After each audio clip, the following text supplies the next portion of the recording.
intro great. is. So. Oh, well, the intro is, I don't have an intro. I love it. The intro is we start with this. Meyerside Chats. We start with welcome to Meyerside Chats. Well, thank you for having me. It's great to see you. You too. I'm just glad to be on this, and I'm glad to be here doing it. So this is a wonderful podcast studio. Thanks. And I hope a lot of people can come here and use this awesome space. Is there anything we can know and tell them to come do that? Yes. You can go on to www.santamonicamusic.com. Check out the podcast rooms and rates. We have Stefan, who you can't see, who's an engineer. You can do everything from renting it by the hour, signing up for class packages to learn how to podcast. And we've got a couple different options on how you can do that. So you can call us, you can go on the website, but come check us out if you're interested in podcasting or you've already got one like Meyerside Chats and you want to use the space. So tell me a little bit about that. Well, podcasting in particular was not something I knew anything about, to be honest with you, before the pandemic. I mean, I knew what podcasts were, listened to a couple on a road trip, but it was really through a friend of mine who, Ryan Sickler, during the pandemic asked if he could move his podcast studio into one of my subletted offices at the Music Center in Santa Monica. And I was like, sure. I had lost tenants during the pandemic and didn't think much of it. After watching what he did in a short amount of time to flip the studio and learning more about podcasting and how this was just an awesome platform for people all over to talk about all kinds of different topics, I realized, oh my God, everybody wants to podcast, is trying to learn how to podcast. And here's someone in my studio space who's made a living out of it and is successful. And immediately I thought of the youth in the community and talking to them. And they were like, I do my own podcast, or however they were doing, with their phone or whatever at home. I thought, what a great opportunity to unite at the time what was happening during the May 31st riots in Santa Monica. There was a lot of tension between police and the community. And in our community in Santa Monica, I felt that the national narrative was being applied unfairly to our police department. And so I thought, what a great chance to get the kids that I work with through the diversion program, through Santa Monica Police Department and the police together in a room. And they were already thinking of the same idea so that the kids could interview the police officers and they could have this dialogue sort of behind the badge, getting to know officers and who they are as a human being from a youth's perspective that has had possibly negative interactions with police. But for me, it was also like, well, let's teach them skills they could go get a job with. Let's teach them 4-camera live switch, post-production, pre-production, how to develop an entire show so that there might be a kid who wants to be the interviewer and that's all they want to do, or there might be a kid who does not want to be in front of the camera but wants to learn how to produce a show. And so we're providing the skill training for that with a person who's been doing it professionally, Ryan Sickler. He has the Honeydew podcast. So they're learning from a professional who's proven to be successful at it and who built it from nothing. And these kids are now running a podcast show that's talking about real issues, whatever they want to talk about, but it's also creating a united bond between police officers and the community. So that's kind of how that took off. And then we couldn't do lessons. And so we were like, let's flip some of these studios. It's so easy to put up some soundproofing and get some microphones and some cameras in here, and people can rent these spaces and have professional setup, so to speak. They can have it as simple or as complicated as they want. We have engineers like Stefan here who can edit, who can be here to monitor the sound, or you can come in and if you know what you're doing and you just want to take your memory card afterwards and edit it yourself, you can do that.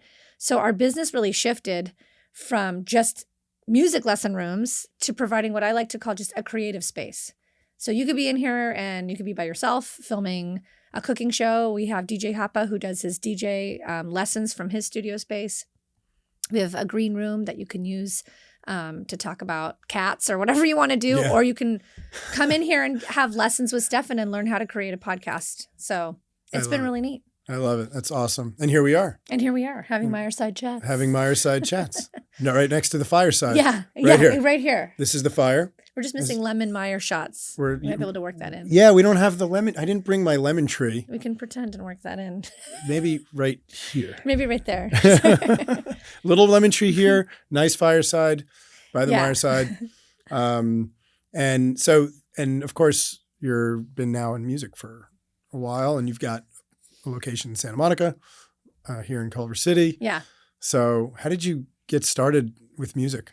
Well, my dad. So my dad is Chico Fernandez. That's how everyone knows him.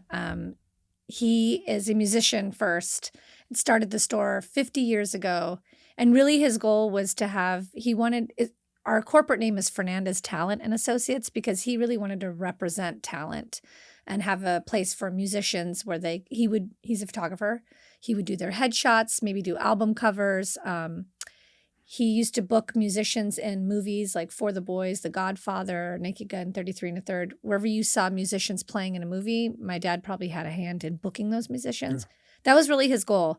My uncle Victor Fernandez came from Canada, and honestly, he needed to be able to come here and needed to show he was investing in a business. So it was just really for immigration purposes. He came over here, and he has an accounting background, and within a few years was like, we need to develop an actual physical retail space, not just the studios. And that is really what birthed the music store, what it is today. So my dad was like the marketing guy, the musician, the creative, and my uncle was really the backbone of all the business side of the music store. So they developed the store. It was on Lincoln Boulevard across from the Boys and Girls Club, which is next to a little motel and was a dress place. I just drove by there the other day. I'm not really sure what it is now, but our old music note was there forever. They just took it down. And so it was a music store with a few studios to do lessons. Then for the last 27 years, we've been on 19th and Santa Monica Boulevard, which is a nearly 10,000 square foot space with a school upstairs, full retail shop downstairs. And then they opened Culver City about 16 years ago, which has a much smaller store. And at this location, we're really changing the outlook of what it's going to be. But yeah, it was all because my dad started this business. He's 81. He's still my partner. And he started it with a dream to just get kids to play music. Band and orchestra is what we focused on, supplying instruments to the schools. When I came in, I really shifted and birthed a more of a community aspect, in the sense that I have a nonprofit, Outreach Through the Arts. So we have a program that's it's through the Peggy Bergman Fund. And it goes through Ed Foundation, through the district. So kids that are on free and reduced lunch get to choose from a lot of different vendors. We're one of them, to get private music lessons. So kids that are in music. And that gets paid for through the Ed Foundation. And we supplement the kids by giving them additional lessons year round. Anyone can apply that can't afford for music lessons at our music store to get private music lessons. We have scholarships for our DJ programming, music production. We have a podcast camp we're going to do this summer. So my goal is just to have a space where anybody can come and create, whether you're a professional or you're a novice or you're somebody who doesn't have the financial means to afford the luxury of learning something like this. I want to demystify the industry for the youth today, because these are the jobs that they're getting. There really isn't a college for it, and I don't think it's necessary to spend tens of thousands of dollars and be, stuck with loans, burdened with loans in the future, when you can learn a lot of this stuff. They know more of it when they come in already. Mm-hmm. They're so connected technology-wise. So that's the goal. And I hope that the professionals that are coming here, they will rub elbows, and a lot of them give back their time, like Ryan, to the youth that are here, and volunteer their time to mentor them. We have many of our 42 music teachers offer to give students lessons for free all the time. Oh, wow. That's great. Yeah. So I wanted to diversify what it looked like at the schools. We should have, our band and orchestra should represent the diversity that we have in the community. And for a long time it wasn't. And after scratching my head, I was like, I grew up with all these instruments and music lessons, not realizing it's a luxury to have that. We grew up in apartments. We never had money. Yeah. So I didn't think I never connected the two.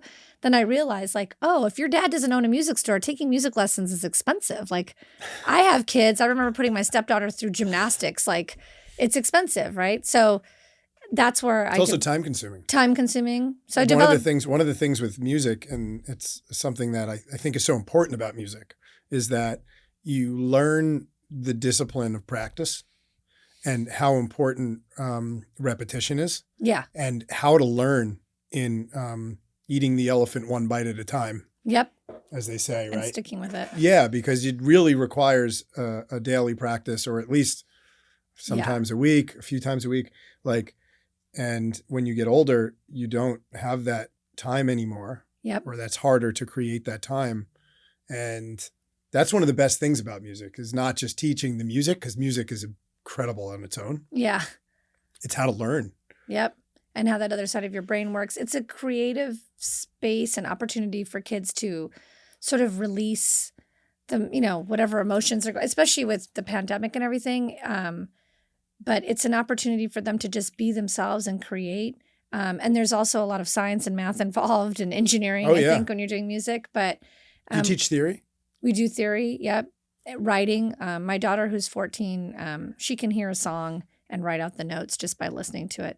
That gene skipped me. So everyone's like, what do you play? I'm like, I can play like Swans on a Lake on the piano. She can write the intervals or the actual notes? She can write the notes, pitch? Yeah. She doesn't have perfect pitch, but she definitely has a form of it. When she was little, I'll never forget when they started recorder class. Yeah. It was deafening for her. She couldn't, it would bother her a lot. But yeah, my other daughter's in chorus. So, we're so blessed in Santa Monica to have the music program we have. I'm on the board for NAM, National Association of Music Merchants. When we have our meetings and people come all over the nation to talk about music programs, we're so spoiled. I realize like, wow, our high school has 7 bands and orchestras to get into. Our middle school has 3 or 4 different orchestras and choirs. Most schools, if they're lucky, if they have one. Yeah. And so we have These are programs that are going away too.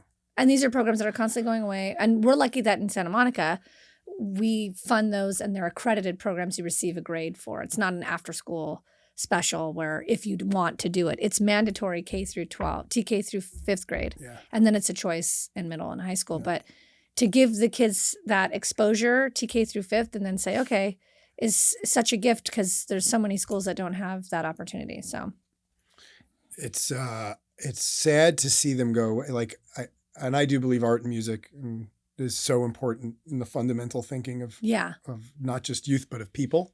Yeah. And how we experience the world.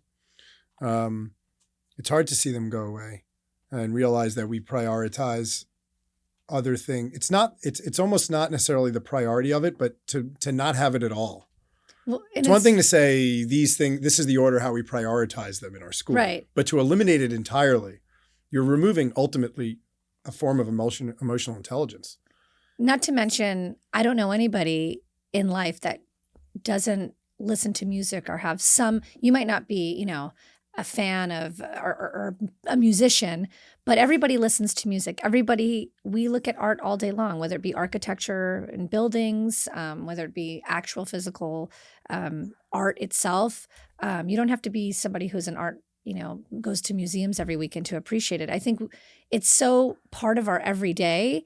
It's interesting to me when I do hear about certain schools or institutions that they're willing to cut that first. And it's like, that's so crazy to me. Imagine if we didn't have any music and we didn't have musicians and we didn't have people producing all the shows and the entertainment and the movies and the TV shows we watch. Like that's all art. That's the creative field. And I think kids these days, I will say something about these generations that are after me, that they have so many platforms. Technology, because I have kids, is not my best friend all the time. I wish I could take phones and all that away and just have my kids be kids a lot of the times.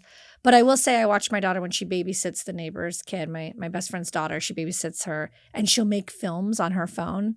And I think that's awesome. I didn't have that when I was growing up. So I think there's pluses, a lot more pluses if we can put it in the school day and teach kids how to actually utilize all this technology that's in front of them the right way, right? Like TikTok for most parents is probably a nightmare. But there's a job in there somewhere if you can use it the right way. That even saying TikTok, it's like makes your eye twitch. there's a twitch associated with it, and it's hard. I think social media has that issue in general, where it's so powerful. That it has these incredible tools and resources that are really good. Yeah. But it also comes with this other side of taking all that's good and then corrupting it. Well, and it also, it's put into, kids are so impressionable at this age and really up until they're 23 when their frontal lobe is fully developed. And so here we are just overloading them with information. I hear about so many children now being diagnosed with ADHD. I mean, I think we all are. Yeah. We're all doing too many things. When we're dealing with marketing and how we're going to market ourselves, we always talk about attention span. Adults, children, everyone has 30 seconds or less. I think the seconds are getting shorter and shorter. But as you talk about that, something a friend said to me, I mean, in terms of social media and even just like texting and all that, you know, when kids are having an interaction with each other on the playground, so to speak, or in person, you can see another person's emotional response if you say something mean to them, for example.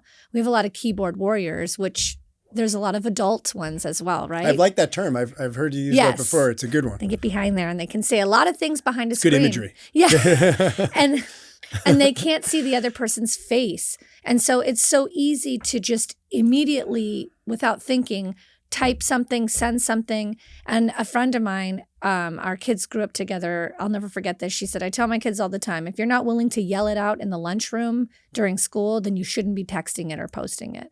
So because now you say those things and it's not, did you hear what so-and-so said today at lunch? Oh, right. Everyone saw it. It's there. And then everyone can take bits and pieces of it and develop their own conclusion about what you were trying to say. Right. And that happens to us adults in the news media world. So no, that's like a whole other thing of perception, just cognition in general. Yeah. Right. Like how you take information in and then the filters behind that give you your perception. Yeah. Right? And if you're a young person who's not lived a long enough life to understand that if you say something this way or if it lacks tone, or how something you say might impact someone for a really long time. Yeah. You know, those are huge. That's a huge responsibility. And it's something that comes with age and experience. Sure. And kids are just given these devices right away.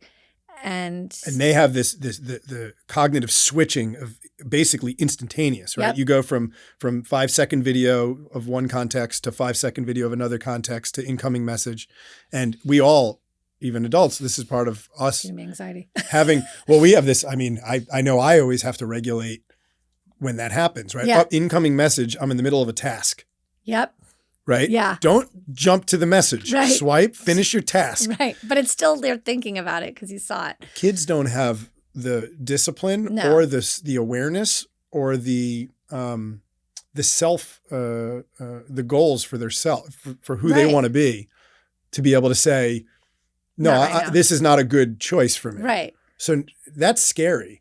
It's really scary. And I think and like I said, as adults, we struggle with it. Jay Shetty had a talk on my comm app the other day about confetti and how our time, we create confetti out of our time. I'm paraphrasing and probably getting it all wrong. This is not a plug for comm app, but if they're watching this, they should definitely. Temporal confetti. It's good. Basically, as you look at that message or you go down the wormhole of like cat videos on Instagram, terror, there goes your time. So, you know, what started out to be, I have an hour to check emails and follow up on something has turned into 45 minutes of you checking Instagram, scrolling through Facebook, replying to DMs or whatever. There goes your time being torn up. Yeah. And at the end, you've just got this big mess of shredded paper. And you go, why didn't I get my tasks done? Right. And it's like, well, you have a big mess of shredded paper. Yes. And then within all that is the context of what all this information is. So kids are watching people have a really great experience in their life and doing all these wonderful things, getting invited to the party they didn't get invited to, or whatever it might be, dressing a certain way. They're watching all this imagery is coming up all the time of what their life should look like. And as adults, we deal with it, especially at this level, like being on city council. There's an expectation. Like people have so many expectations and then we create expectations of ourselves. And it's all dictated by, I hate to say the word fake news, but really fake news and social media. And it's like we're told, you know, this is what you're supposed to look like and supposed to do and supposed to sound like. And if you waver at all off of that, even if there's a narrative. And if you start to be too much yourself and it doesn't jive with certain people, we will tear you down. Yeah. Or you're a conspiracy theorist. Right. Worse yet. Right. If you disagree with the narrative, then you're crazy. Yeah. Yeah. And it depends on where you are. If you're in California, that means one thing. Or you're right. Or you're just put in a box. Everyone likes to put people in little boxes, and it's like it helps them categorize. Yeah. Right. Once you do that, you start to and then Carl Jung said something good. He said, thinking's hard to do. That's why people judge. Ooh, that's a good one. Yeah, I love that I'm quote. going to have to steal that from you. And it's true. It gives you an opportunity of looking at, you're constantly comparing people to yourself, saying, well, oh, they must, or the people in my life don't, or in my social circle, or what I know to be true, or a strong belief of mine, this person disagrees with. So they must then have all these other qualities. Exactly. Right? If you disagree with that one thing, you're in this camp. You must be a bad person. Right. You must be evil. You must be a person who doesn't volunteer on the weekends. You make these like weird connections, and I'm very conscious to not do that. That's good. But it's hard. It is hard because we've been conditioned to do it. It's part of our programming. Right. So you have to be really mindful when you're thinking about these categories of people. Otherwise, and this is what we have in politics in general, and I think why people have a hard time even listening to different viewpoints. Mm-hmm. And that's why, a lot of people said, you don't have Democrats checked off on your last voting of independent. Well, like what you just described, the minute you vote a certain way or say a certain thing, oh, you're this, you're Republican, you're Democrat, you're left, you're right, you're center, those are meaningless actually, because it all depends on what you know those terms to be. Right, exactly. And they're not the same for everybody. And they've changed over the last few years. I remember in the Reagan era, I think my parents were Republicans and now they're Democrats. And so, it just depends on where we are in history and what that means to be that. And what you've read before this conversation. Right. I think it's better just to be, hey, the approach I take, and this is going to sound super cheesy and naive, but it's working so far and I'm going to go with it, is my mom's very spiritual and we've been raised with a moral compass and listening to our heart, our solar plexus. Like everything I do in life, I have anxiety. I do suffer from anxiety and it affects my stomach. Bad decisions, if I say something or do something that wasn't right, I'll immediately feel it in my stomach. I'll get physically sick in my stomach. And so I have to go to bed at night and I have to feel good. And if my stomach is upset and I can't sleep, something's wrong and something's off. And so I try to make decisions with what's in front of me and ignore people's historical attachment to it. Like they might have a experience with an individual or a project and they've got all their historical information on it, which is very important and much needed, but it's from one perception. So being able to gauge when it's appropriate to listen to everybody's perception of their past experience with whatever it is in front of me, and then being able to block all that out and just look at it for what it is right in front of you at that moment. And I tie it to the kids I work with. These are kids who need second, third, fourth, and fifth chances. And so a lot of times when I'm looking at things, it's like, okay, what is this project in front of me? And now I've heard this story and I've heard this story. And how do I just give this its second, third, or fourth chance and judge it for what it is in front of me? And people in, our community is amazing. And we have a lot of involved vocal community members. And I think there's that's a great thing. I think people who want to be involved and find the time to actually care, that's amazing. It comes with, though, a certain group of people, or certain people really like to find the negative in everything. And they like to only discuss what they don't like and who they don't like, as opposed to what is working and what they do like. I'm a solutions-driven person. So I'm like, if you're going to tell me that this is wrong or this doesn't work, you also have to follow that up with what does, because it's really easy to judge, like you just said, and not think. It's so much harder to come up with a solution because you might fail.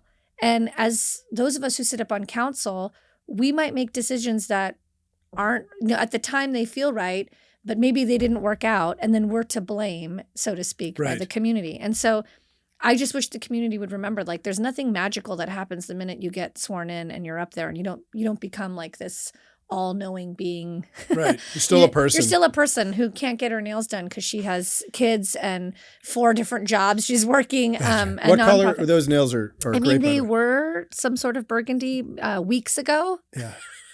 But yeah, like, color. I mean, this is whenever someone looks at my nails, I go, this will tell you how much time I'm giving to everything I do and not to myself. So I don't know if that's good or bad, but well, you're still a person. I'm still a person and I still make mistakes, and I have my own, as much as I try to block out and look at something, I really try to look at things pragmatically, practically, I'm also a conditioned human being who has my own biases and beliefs. And so we struggle to make decisions and work together with a diverse council to come to a decision that's going to be for the greater good for everybody. And a lot of times I've had to vote on things that I've never even thought of before. And quite frankly, I've had to vote in ways that like, this doesn't benefit me, but that I know that this benefits the greater good of the city. And that's what we're supposed to be doing. At least you hope so. And so it's disheartening when people point you out and try to. You're supposed to vote that way too. You're supposed to vote that way. And I tell people all the time, like I'm just myself all the time. I'm not like, and that's hard to, all of a sudden you become a council member and you're like, am I allowed to wear this, say this, do this? Like, yeah. I think there's an opportunity to break that mold in general. I think one of the things that holds people in the political realm, I want to say it holds them hostage. Yeah. In a sense, is that there's this feeling that you can't be yourself. Even if you have a job that requires you to wear a tux. Right. Sorry, not a tux, a suit. I guess I had tux in my head for some reason. I don't know what I was seeing there. Pantsuit. Yeah. Few jobs have that. Maybe catering halls. Yeah. Which was my first jobs. Or a musician. Maybe that's where I was. Or a musician, sure. But when you hold that version of a person, they're not supposed to screw up. Right. Right. The public holds these people like they are omnipotent, and if they screw up, then they must be evil, or there's corruption. Right. Or they're stupid. How can they make that decision? Right. It's sort of similar to sitting on your couch watching a football game, talking about how did this person not catch the ball? And it's like, you don't even get to start in that conversation. But I feel there's a lot of that with politics where people need to categorize themselves. They need to put themselves in a bucket. They have very limited information. They have only biased news. Right. And all news to some degree is biased. Mm-hmm. Even just by the nature of writing an interpretation of something, it's biased. It's an opinion piece. It to some degree. Yeah. So if you look at information in that way, you'd say, okay, I don't have all the information, no matter how much research I do. Surely not going to get it from 3 articles on CNN or Fox or whatever you watch, right? So, and they have agenda. Everyone has an agenda. You hope their agendas are pure. But now it's almost like what frustrates me is that people don't have that humility. They think a lot of times that they have this little limited information, and then they point fingers at the person and go, how can you do that? They don't even know the real story, especially at the federal level. Oh, yeah. That's nuts. At least at local, we talk to people, we can have coffee, we can understand the issues better. Our vote actually counts 1-to-1. You can go and make meaningful change at your neighborhood association or your business improvement district. You can actually participate and make real change. So I guess there's a humility piece missing for me. Yeah. And I think this is one of the things that gets people very angry. Mm-hmm. They think they know. And they're operating in in a pie chart. Yeah. You have like 1% of the information of the total story.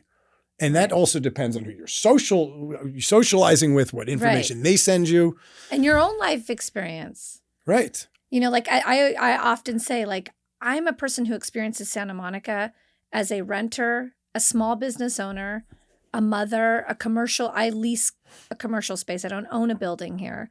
And someone who was born and raised here. So my experience of the city, my taste of the city is different.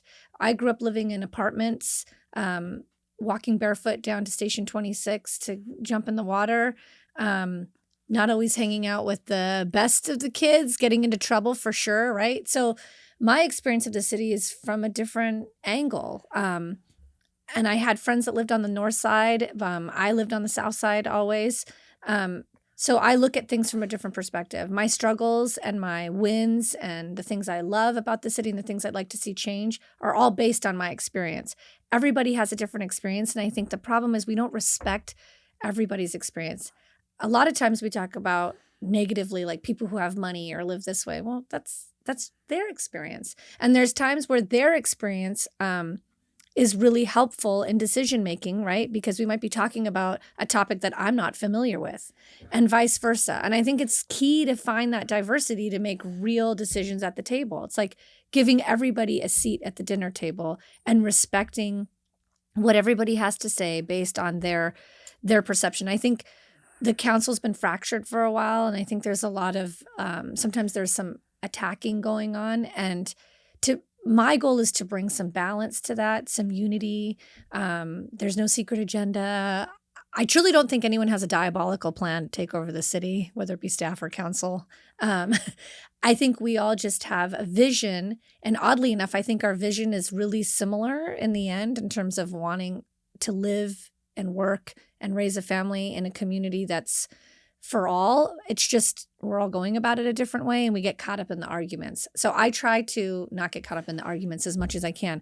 What makes it really hard is that there's community members. I'm a human being. I have very thick skin. My husband might disagree with that, so I shouldn't say that. But in context, I think I have thick skin for the most part. And if I don't, I do have a fiery response, and I'm emotional. I say our house sounds like a Puerto Rican family from the Bronx, or Latino house. There's a lot of yelling, but we're not fighting. We're just talking. So I get over things quickly, but I'm affected and hurt. And I often read things, and it's so weird and jarring to read someone writing something about you like they know you and you've never met them, or you have had only positive interactions with them, and now they're saying something about you, and you're like, and my knee-jerk reaction is I've hurt, and then I want to talk to them, and then I realize, oh, okay, I can't do that because this is a person who just wants to engage negatively, and this is not going to go anywhere. And that's a bummer, because now I've lost an opportunity to make a friend or a connection with someone. Do you think of getting coffee with that person? I do all the time. I actually just— Would that help? I just had an experience. I've had one where I've done that, and it didn't help because they had an agenda and a narrative, and then I realized quickly, like, that didn't help. They just want to push that narrative. And they've had situations where it's been very helpful, or so I think. Like, someone's gotten an opportunity to get to know me, and we've been able to discuss something. And actually now a couple of those people are like, wow, I'm so glad I got to know you. I had no idea. And so I'm naive in the sense that I think that can happen for everybody. I've always been that way. Like, wait, let me talk to you. Like, I try to look at things like, I don't think people are really evil people. I think even when we're arguing and you're looking at someone going, wow, like, that's horrible. How can they say that? Or what are they trying to do? When you get to know someone and you just sort of let it all go, it's like, okay, we're people. We've been hurt in our lives, and some people operate from that space. Some people have healed more, so they operate from a different space. But at some point, there's some point where we can connect, and finding that connection to me is really key. But something I would love for the community, especially those that are constantly fueled by negativity and being upset, is being upset and pointing out what's wrong is necessary for sure. I think people need to know what's going on, and I think you have the right to voice your opinions and concerns. But I think then there needs to become the solution-driven part. And if you find yourself creating Facebook pages or advocacy work that's literally just around being upset and ranting, what are you doing? You're actually fueling the fire that you say you don't want to get burned by, rather than looking for ways to extinguish it. That's number one. But number two, which is a really big thing, is I hear the community say, and this is nationwide too, we really want to see somebody who represents us, the working class person, the regular Joe up there, or whatever, Jane. Right. And then that person gets up there, and the reason why a lot of people don't do it, for one, is, at least at the local level, it's basically a volunteer job. And so you have to have the luxury of time and or money to get yourself in that position first, and then to be able to spend the time away from your family and your work, because it's not like it's a paid gig. Santa Monica, it's $16,000 a year or whatever. So, yeah. And people— it's such an obvious incentive barrier too. You'd think there's something there that's missing, and I think it feels like most people know that. There's an opportunity to, especially in Santa Monica, that. It's not a 20-hour-a-week job. No, it's another full-time job. If you're going to do it, if you take it seriously and you're going to read the agenda packets. Which then in that case lends itself to exactly what you're saying. Right. To make it of that kind of time in your life, you have to make it a right. And so then we go, oh, look who's up there running the city. It's like, well, nobody else could do it. Quite frankly, I was asked for such a long time. I thought, there's no way. I'm struggling. I live in a rent-controlled apartment. I'm trying to put food on the table for my kids. I'm already strapped. I can barely make it to the kids' PTA meeting. Yeah. Like, the last thing I need to be doing is being chastised, possibly have my name dragged through the papers in some weird way and have my kids reading that, because who knows? I don't have anything to hide, but people find weird things. I mean, or they'll create something. Oh, right when I got appointed, some guy listened to my Honeydew podcast, and the headlines read, "What we know about Councilmember Negrete. She was molested and drugged as a youth." I'm like, wow, out of a 2-hour podcast, those are the 2 things you picked out. It's not even a story, but I immediately felt regretful because I thought, my 14-year-old and my 11-year-old they now Google my name, and that article comes up all the time. And if they didn't know that. We didn't have that conversation yet. So your privacy, and look, I'm not saying that's what happens. I put myself there whether I knew or didn't know how it was going to turn out. I'm just saying that I think people need to understand that those people have control, actually, more than they realize, of who goes up there. It's not a very welcoming. There's a lot of people who welcome you, but there's more people who are more likely to drag your name, through the mud for whatever reason, be very judgmental and critical of everything you do. And so that makes it very hard for somebody to say, oh, this is totally worth me giving up time with my family, time away from my job, to sit up here and serve the community. And then people are going to tear me down and nitpick me for every decision I make. I mean, it's anxiety. You give yourself to such a cause, and that comes with this level of destruction. Right. And then they're like, and then on top of it, to not be compensated for that is You're like, why do you do this? You have to have, it has to be in your heart. Honestly, for the parking pass. Yeah. Oh no, you can get, as a council person, can you get an extra parking pass? Yeah. That they don't give you that sort of. I was like, can we get this forever for all we've endured? Because I might need therapy sessions after this. No, that would lend itself to more of a meritocracy. But it would be nice if we thought about that, because and then it's interesting, because then you go, are people just doing it for the money? But people should be compensated for the time that they take. Otherwise, you're going to have imbalance. And I think we're often fighting about, how do we create diversity on council, on school boards, Congress, legislation, whatever. You create that by giving people the pathways. So yes, those state level jobs are paid. They get a healthy salary, but usually the way to get to that is through local legislation, local government. And so a lot of times that opportunity is just not even on the radar for somebody who might be really passionate, be really great, really vocal, very logical, pragmatic, not, tied to any certain interest groups and all that kind of stuff. That's why we have people who are up there.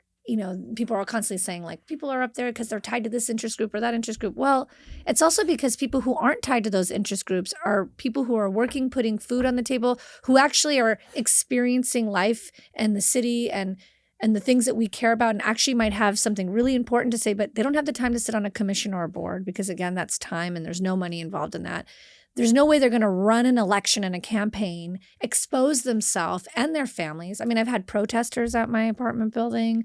My entire apartment building was like, why are they here? Is there a council member that lives here? Yeah. So it's a lot to endure for no financial compensation behind it. So it's a weird privacy and safety issue there alone. The they fact that publish someone your would address. come up to that you would show up to your home. Oh, my kids were crying. They were scared. They're yelling your name out there. Yeah, they do publish your home address. Huh? Yeah, it was a bizarre thing because it was an anti-vaccine thing. And what was interesting was I was not supporting the vaccine passport for other reasons, for business, and they were holding signs that said "Small Business Matters," and I'm like, you don't do your homework, because I own a small business. Right. You clearly haven't listened to any of the meetings, but right. Again, limited information. But that's another, you know what? That's a good point. That's another categorization that people do, where they have, what I've heard is they've categorized anyone who has anything to say about the vaccine at all. You're in a group. You're an anti-vaxxer. Yep. Yeah. You go into anti-vax. Right. Which if you don't dive into that, means that you're anti-vaccine. Right. Not anti this vaccine. Just all necessarily. vaccines. All vaccines. And you're a conspiracy theorist. And that's not even what I hear most of the issue is. It's about a mandate. Right. It's not about the vaccine. Which is when 2 men go to lunch, by the way. I'm just kidding. A mandate? Sorry. Oh, yeah. Oh, the vaccine. And they talk about vaccines. So, but this is a perfect opportunity without like getting into like the vaccine conversation. Right. Because that can go on. But just like you, like I was talking specifically about a vaccine passport and whether or not that's effective. And as we are building our economy back, but you get lumped in either which way. You're like, oh, are you not voting for this? Are you voting for that? Again, you must be a Republican. Right. Right. It's so wild that it's almost impossible in day-to-day existence for most people, at least the ones that I communicate with, to have an opinion about it. Or to let you have an opinion that doesn't put you into a category immediately.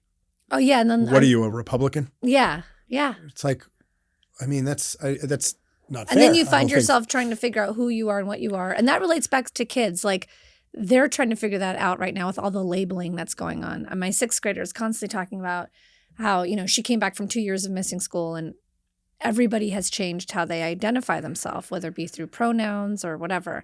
And all in the name of, I just don't want to be labeled. I'm like, but you just created like 8 more labels. And we do it as adults. And we're actually, we talk about, why are the kids doing this? We're teaching them that. We label all the time. We want people to check off boxes to make sure that they have this many of each group represented in a job. It's become no longer about the content of our character, to quote Martin Luther King. It's hard. It's hard. You have to, it's interesting to think of a construct as it used to exist and then the new construct that people are generally trying to create. And I think very often it's just by having definitions in the first place for these things is the issue. So sometimes creating new ones can be, it depends. Everyone has different ways of, looking at this and solving this issue, but very often the labeling and categorization I find creates it's problem. More diversity. I'm like, you're creating more more lines. separation. Yeah, you're not bringing anyone together. You're just creating more lines. And it's like we were talking about the freedom to express your opinion.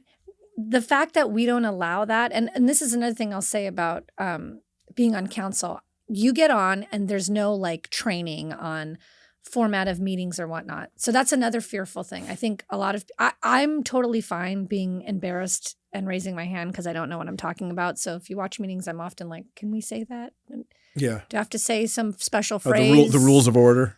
Yeah. And, because I sat on the Public Safety Commission for 2 seconds before I became on there. And I've been on PTA council and I'm on different boards and I get format, but it's very different.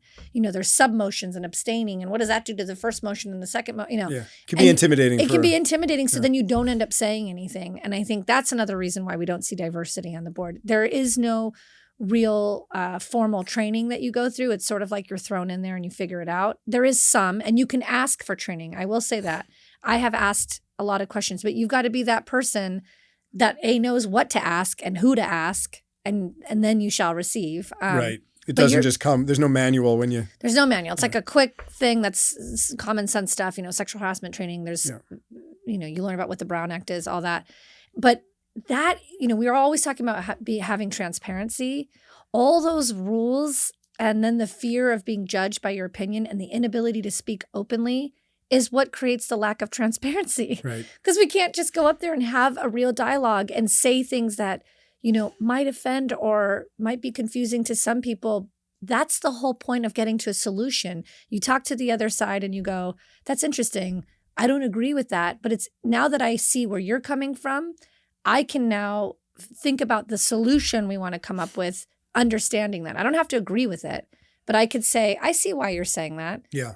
I see how I'm saying this. You can still walk away disagreeing. Yeah. But now you've got a plan to go forward. Like, we're all up there to go forward in some way. And it's like, how do we do this? And there's going to be times where it really is like, I don't want this project to happen and this side does want it to happen. And that's different. But a lot of the times there's more dialogue that needs to happen and we're rushed through the agenda and we're sort of told like, stop talking about things because this is not the place to talk about it. But we want the community who's selected us. I mean, in my case, I was appointed, but I'm hopeful I'm going to run this year that when people vote for you, they voted for you because you represent their voice. And so like you're to run again. Clearly, it is rewarding. This is rewarding enough.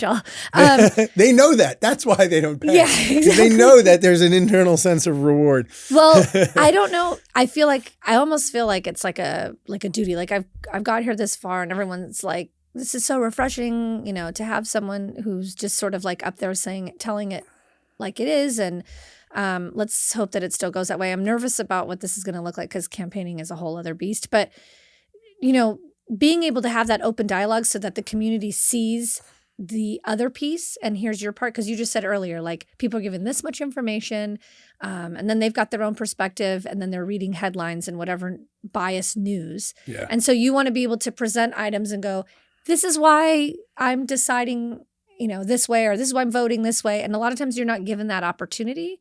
So it's exhausting because you're constantly having to talk to constituents to make sure that you're listening and that you're engaging, but you can't talk about certain things.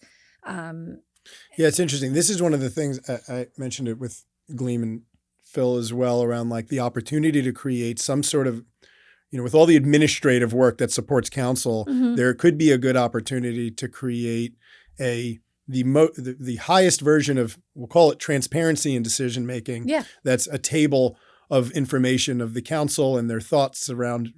You don't have to do it on every issue, but on ones that are big. Because to the council's credit, and Gleam said this as well, council is pretty much unanimous on like most votes. Yeah. No, it's only the very controversial ones that seem to get a little weird. But if there was a way to be transparent in the decision process and say, look, we had to make a choice given the information we were given. The same way you have a choice of determining how you feel based on the information you're given. Right. We looked at this set of data and this was the cost benefit.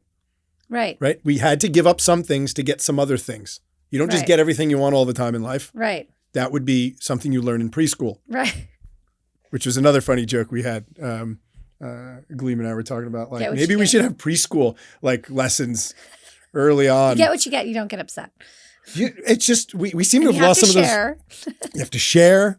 There's etiquette in a lot of and decorum. But maybe people would understand, be like, okay, I understand I didn't get what I want. I see where they're coming from. And this is a very hard thing to do. And perhaps it's naive and even thinking that that's possible. And it could be a lot of more effort than I can even imagine.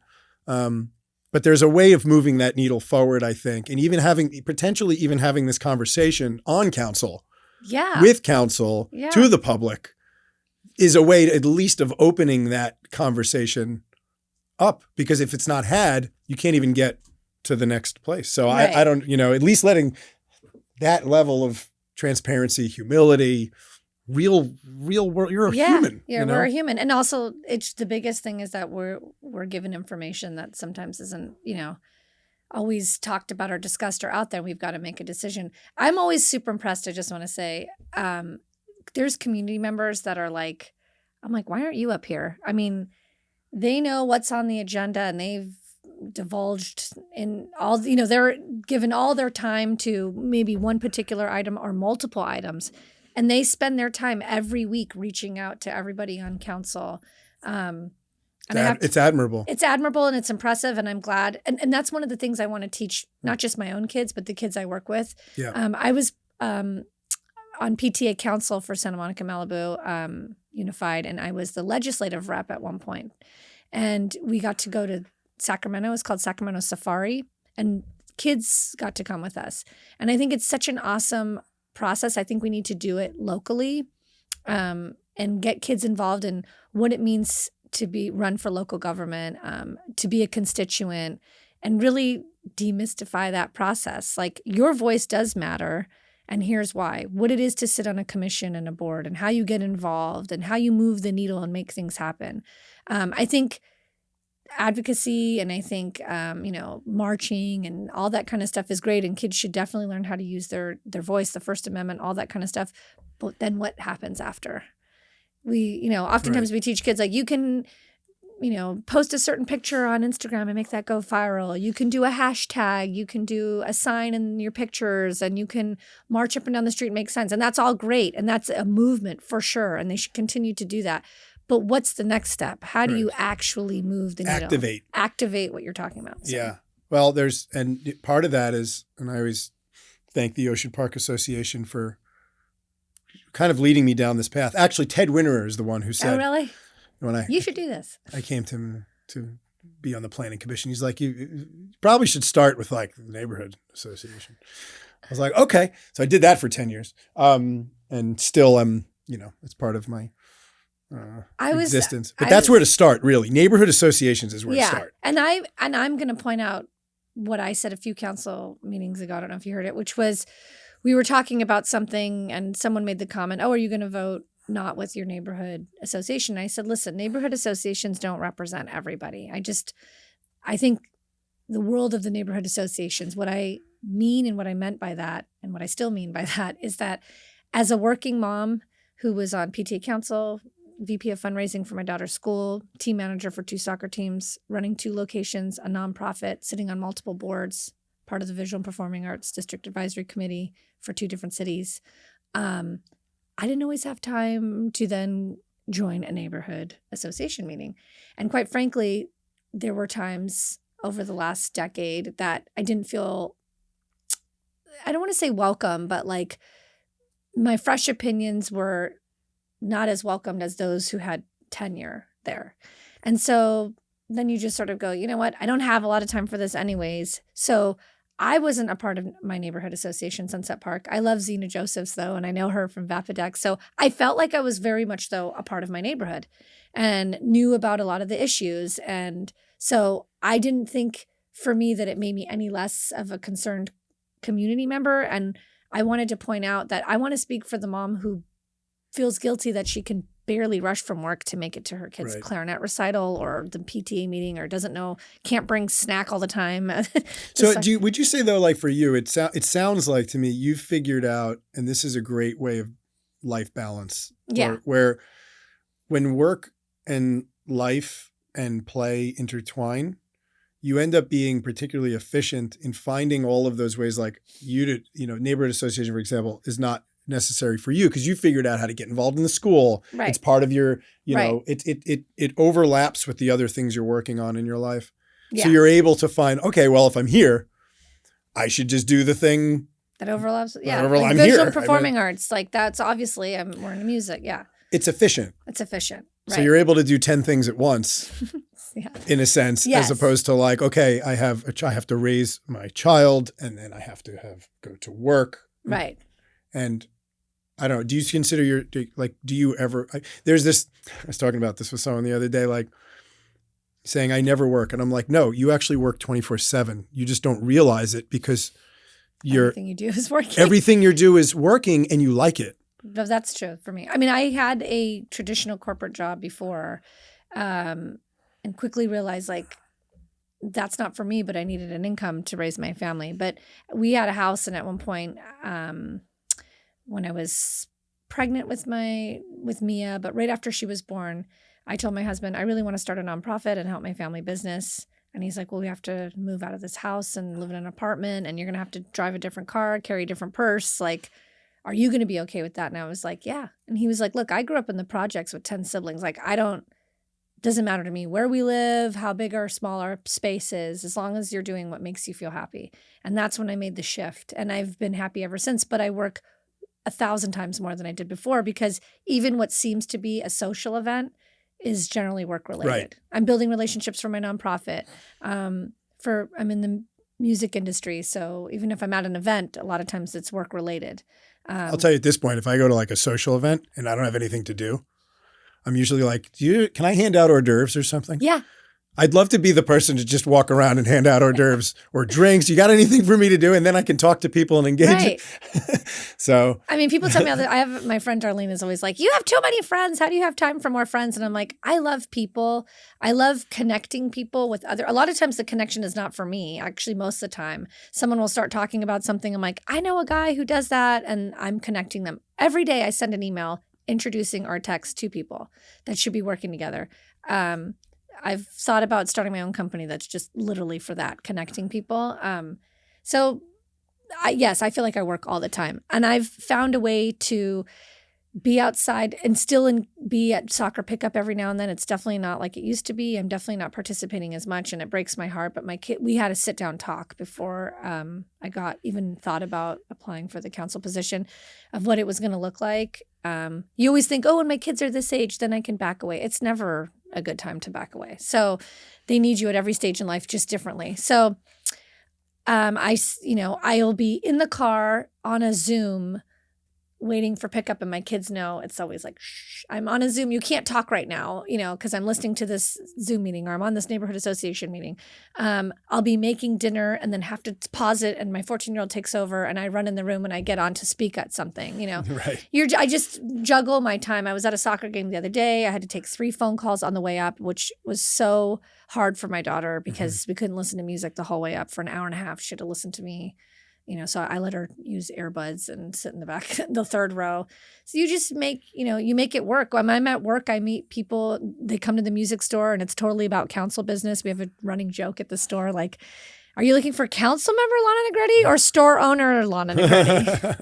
Or do you need to book a DJ? Like, what's happening? That's great. So I think that's really, but that's part of the personality too. That just kind of shows up.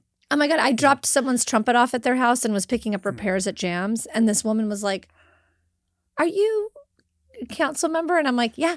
And she's like, what are you doing? I'm like, I'm delivering like I'm the delivery person. I was like, I also take out the trash. Like you'll see me doing a lot of different things. So yeah. You never get too high up in the ranks to not take out the trash. My dad always used to say that. Yeah. Like if you can't, if everyone were to leave, if we couldn't operate the store by ourselves. I have to admit though, I'm getting to a point now where I used to make fun of my dad down in the store. And like now I'm down there and I'm like, wait, how do you do this? I don't know how to work the system anymore, but I've got an awesome team. But you still know how to take out the trash. I still know how to take out the trash. Okay. Yeah. I can clean a toilet. It's interesting. I when you came on council, I sort of, in my head, I was like, oh boy, Lana could be like this great unifier. Oh. They like went through my head. And then it left now. And then, now just, but in a sense, in the sense that you were appointed by everyone. Well. Almost. Yeah. In the end, I think everybody said okay. In the end, everyone said okay. It took a round or two. Yeah. Right. But different, folks on council who would maybe naturally have different beliefs all came together. Yeah. To put you in there and believe in you. Yeah. And now they all regret it. No, I'm just kidding. Negrete, regretty. Yeah. Oh, there you go. Have no regretties with Negrete. We're coming up with taglines. So I guess part of me says like, it's an interesting responsibility. I don't know if you've taken that on, but to some degree, it feels like there is an opportunity to kind of own that as. I don't know if it's appropriate to say that, but I think since this is the way I talk, I'm the swing vote. Let's be honest. That's how it is. And that's a very interesting and tough position to be in. I get 872 phone calls every Monday before a Tuesday meeting. So, it's a tough spot to be in a lot of times because there is some division. And so whether it's unifying or being the swing vote, I don't know what you want to call it, but I do feel like I really try to look at everybody. Everybody's got a history up there to some degree, whether it be politically in the community, personally with people, whatever, their own experiences. So I try to bring a little bit of what my mother's raised us on spiritually and just look at everybody as like that child. Yeah. Sometimes when we're having heated moments, I just zone out and I try to imagine everybody as their 10-year-old, 6-year-old, as a mother, 5-year-old self. Because we really are just people up there, working from whatever we've experienced in life. And so I do try to say, okay, look, like we have to come to some sort of solution here. Like, let's not fight. It's not going to get us anywhere. It's actually a huge distraction if we're fighting up there. It's like, to me, it's like when parents fight in front of their kids. You know what I mean? It makes everybody nervous. Yeah. It's like, uh-oh. Well, in your leadership, right? Yeah. So if you're leading by example on how you want people to be, right, then it's important that you maintain that, I'll use the word decorum. Decorum, again, yeah. Like to show that this is how we do things here. Right. And we don't want you coming up here and yelling at us. So we're going to operate in a certain way and we're going to preach that good information to you all and try to hold on to it. It's hard to do. There's so many sensitive things. It's like, it's very tough. It's a hard. Everyone wants to talk. Everyone wants to explain themselves because of what we talked about earlier, right? It's their opportunity to say, this is why I'm doing this or that. And for those that are more tenured, I think it's frustrating because they're like, we've done this already, and like, can we just get on with the agenda? Yeah. So it's trying to find that balance of like, we don't want the meetings to go on they should not be going till 3:30 in the morning. Well, by the time this airs, hopefully we'll have discussed the 13 item, which is, I think the meetings need to end the day they start at the very least. And again, going back to, I wake up at 5:30 in the morning. So for me, at 3:30 in the morning, I'm on my like 22nd hour. Yeah. Nobody can make a good decision. I don't care what you're deciding on at that hour. And so I think we need to really take a look at like how we operate up there, creating parameters, creating boundaries, and creating space for everyone to say what they need to say concisely. But you can't go 9 hours, 13. You can't go 9 hours and belabor issues and start getting into conversation that's scope creep. Yeah. A lot of it's scope creep. Yeah. Right. And then a lot of times people talk about things that are just not relevant to the conversation. And there's some degree of, again, like First Amendment stuff. And there's like, maintaining the right environment for a council meeting and public input that's important. Right. But there is, when I watch it, I'm like, as a systems person, I'm like, okay, can we cut out this 10-second? Can things be hand votes sometimes? Right. That would just save, I know. You'll hear sometimes a mayor be like, can we just do like how many people raise that? Yeah, because that approach, I don't know what the reason they keep doing it is. Maybe there's a reason why you have to do the individual. I see, and there again, that's a process I haven't even dove into. I don't know why. That's a quick one to win to me. There's only 7 people there. Everyone knows the names. Right. You just raise your hand and let's move on. Right. That will save. It's on video. If it's 30 seconds or a minute per voting thing times 10. Right. That's 10 minutes instantly shaved. Right. Off the meeting. That's a good point. Well, I think the meetings need to end by 11. I mean, we need to get home. You need to decompress. Yeah. The other night we went till 3:30. I didn't go to bed till 4:17 a.m. and I woke up at 5:26 a.m. So like the next day it ruined my entire next day. You can't make decisions that way. It's not fair to put people in positions to make decisions that way. You're tired. It's even, I'm sure, a lot of frustration. And the community is on hold sometimes to speak on an item that's not heard till 1 o'clock in the morning. So I wouldn't be able to hold going back to who has the time, who are we serving. We have to be giving everybody a platform. It can't just be, it's not just for the commissions and boards and the neighborhood associations. It's also for the people who like, I'm not on a neighborhood association, but I'm really involved and I really care about this issue. And this is the first time I've ever called in and they don't know the process and they're confused. And then now they're like, I have to wait till 1 o'clock in the morning. So there's a lot of things we can do. And another reason why it's hard to get involved. You want to have public comment, but they're literally just waiting to have their 1 minute. Imagine if that's your first introduction. You're like, I thought I was going on at 9. I'm on at 11. I'll never be on council. This is screwy and this sucks. And then there goes their bad experience and then that festers. And, And some of that's just par for the course, I guess. And others is like, what can we do to make it more encouraging? And going back to what we're saying, I mean, the keyboard warriors, the intimidation of council meetings. Yeah, I mean, being solutions driven, like all the people who have a problem with things, it would be really great if instead of them calling and like just totally crapping on council members or saying things that are, I don't know what that does. I always want to ask the people who call in and just like run through a bunch of like mean comments like, hi, I'm just curious, like, so when you do that, because you do it every week, every time we have a meeting, have you noticed that anything has changed since that? Because I haven't. And that's a genuine question. Like, I'm genuinely curious if they think if I do this for 12 months, then something's going to happen. Then they're finally going to address what I'm talking about or whatever. Instead, it would be nice to see someone call in and be like, I actually would like to voice my opinion and I have a great solution. Would you like to hear it? I'd love, please give that person 8 minutes. Can we get a transcription on that and use it as a quote, please? Exactly. Thank you. Yeah. So between those things, again, the keyboard warrior, too much time, the intimidation of council, it's too much. And you end up, and part of that can even be part of the frustration. Yeah. Right. Or even, and what you've mentioned now about news. And like you go on there and one thing's is turned around on you and you said they find things about you that is not even real or is exaggerated or is the one thing out of a 2-hour video that they just pulled to get a strong subject line and what engagement. Happened to me with the LA Times, just to call it out there. There's around the pier. The vending cards. So I did an interview with Gustavo, who does an opinion piece. I think he's really a food columnist, but he's taken a special interest in vending, not just in Santa Monica, but in general, and all the issues around it. And he interviewed me about what was happening in Santa Monica. And what was so unfortunate was like none of the newscasters that were interviewing me on the news, I don't blame them because they're just out there like doing their job and then they move on to the next thing.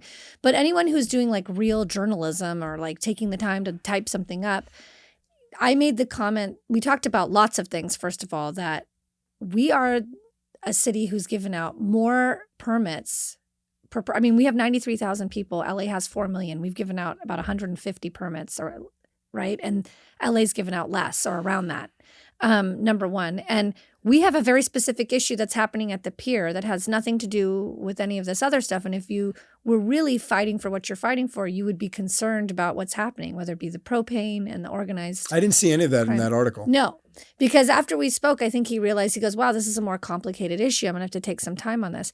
But what he took was, there was one comment that I made. First of all, he tried to paint the city a certain way because it fed into a narrative that I guess was more in line with where his opinion piece was going. I guess it would have shifted things if he had really shed light on the facts.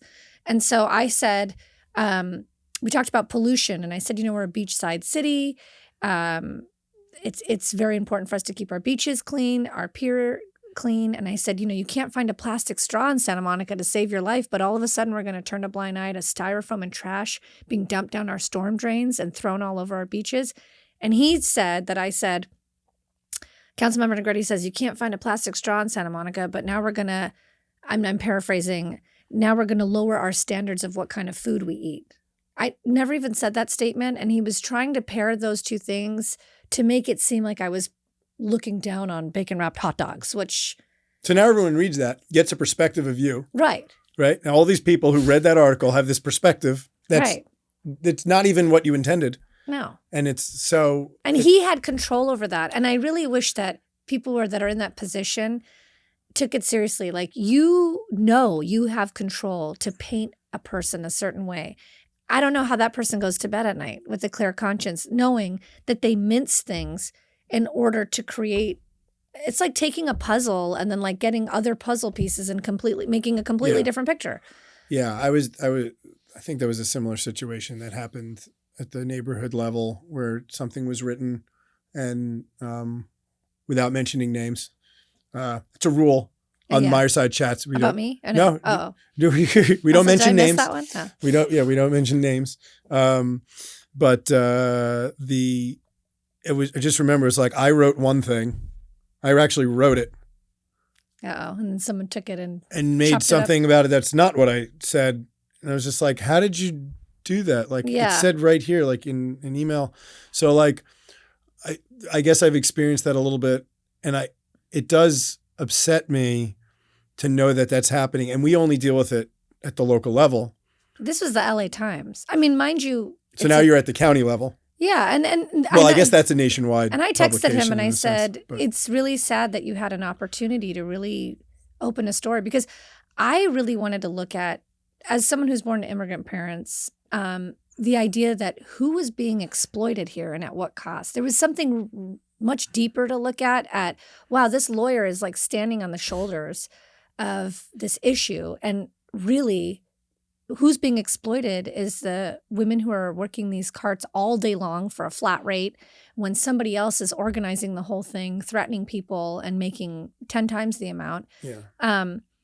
And yet this is what we're talking about. And let's talk about all the permitted vendors who I've recently met with, who are threatened, who are in fear for their life, and who feel afraid to show any gratitude or partnership with the city or the police because they don't want to be threatened after. And I'm like, you should be shedding light on those people. It's like a dark alley.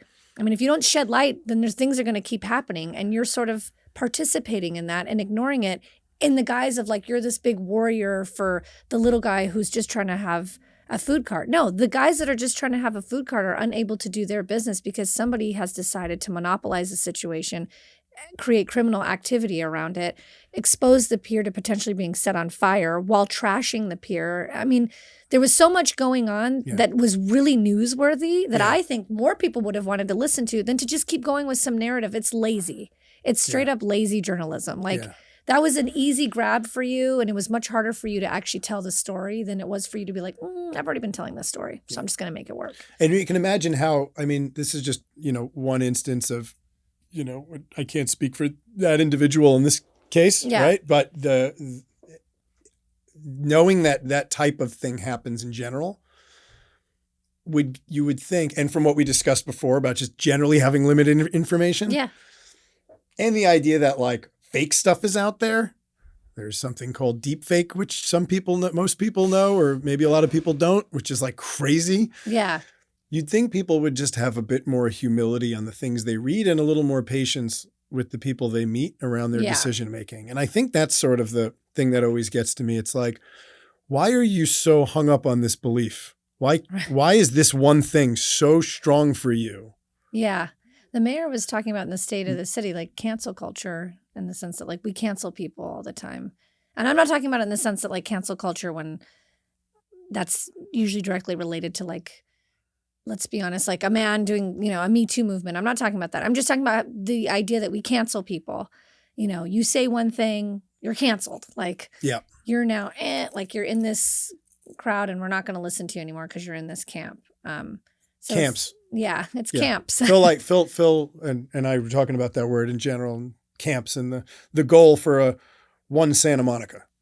Yeah, uniting, bringing Santa Monica together. I think that's the real opportunity. I think, and all of these things, it's again, I guess, just having the conversation and exposing the real nature of things, just that we're talking about. I hope enough people will hear that to give maybe some of the council people a little bit of a break, maybe, or at least just don't yell at them. Hey, we're not perfect. And if you think that the way you think is so much better, I really mean this. Like, I encourage people to apply and run. And I think that process might bring some humility. I think it might humble some people, and it might also make people realize like, oh, wow, this is a lot more than I realized. I have respect for someone even trying and even going through the process of applying and then running. I mean, it's not like you just walk up there and stand in line. I mean, it's a process. It is. Yeah. And even the people who do say, have a tone or an approach to things that can be hurtful, very often, some of those people at least are working really hard for a cause that they believe is important. Yeah. And they're angry. Right. And they're frustrated and they don't know how else to do it. That's the best way it comes out. Unfortunately, my dad always used to say, like, it's not what you say, it's how you say it. Totally. I just had a situation with employees and I said, email lacks tone, text lacks tone, because I can read the same sentence with a certain tone and it means something totally different.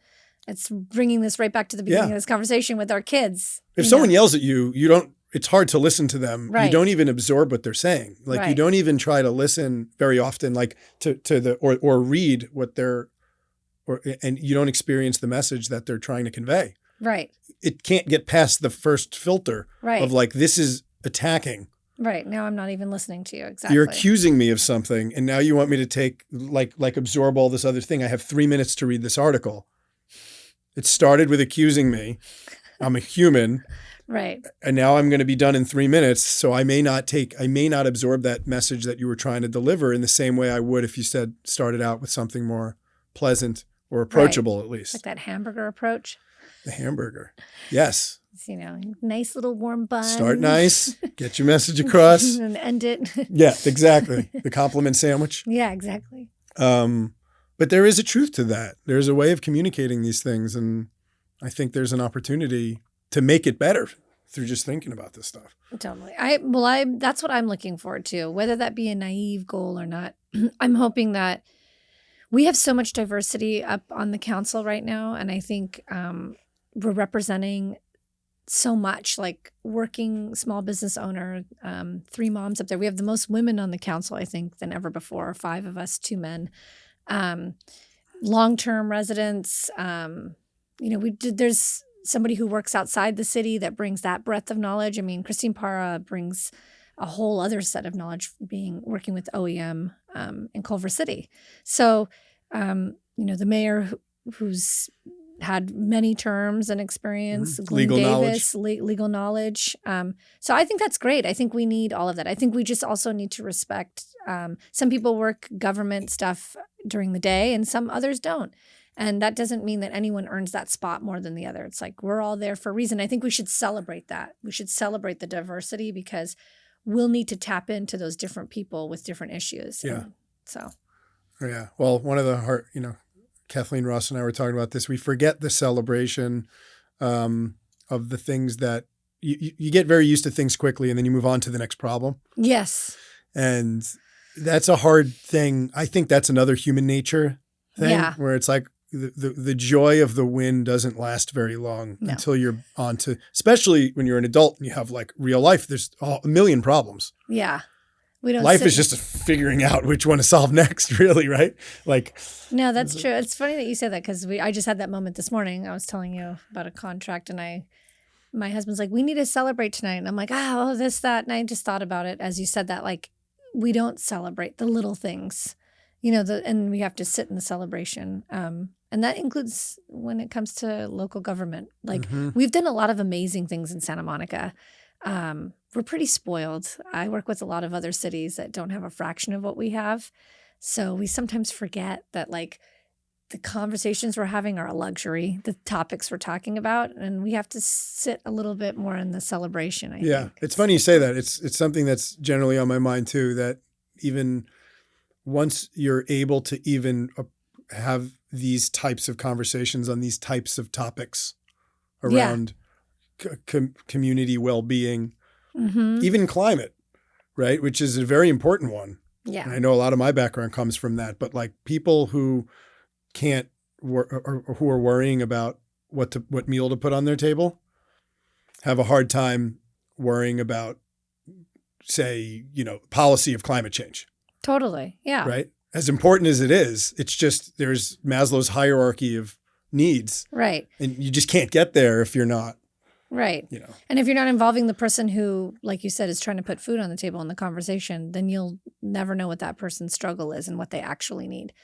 Right. You miss a whole group of people who are just existing in this space and have a different level of needs, and they're part of our community. They're the most impacted by a lot of the legislation. Like that goes to the misty middle. Like I'm in that group.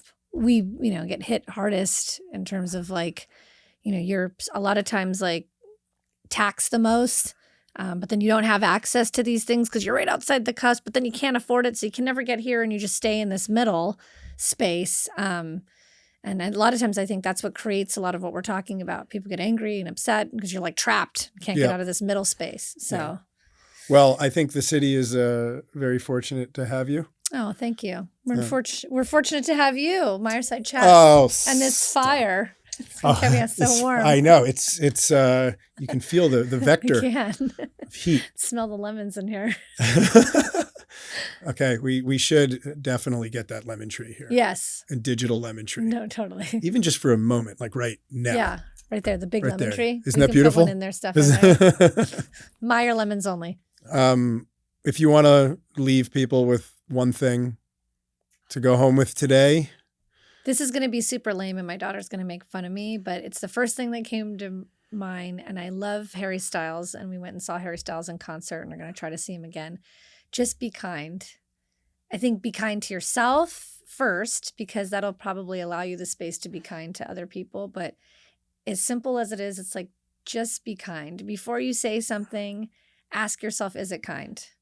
And if it's not, maybe you can take a second breath and think about it before you say it, because operating from a space of kindness will get you a lot farther than not. So that's my message. Just be kind. And there you have it. Thank you. It was a pleasure. Thank you. Awesome.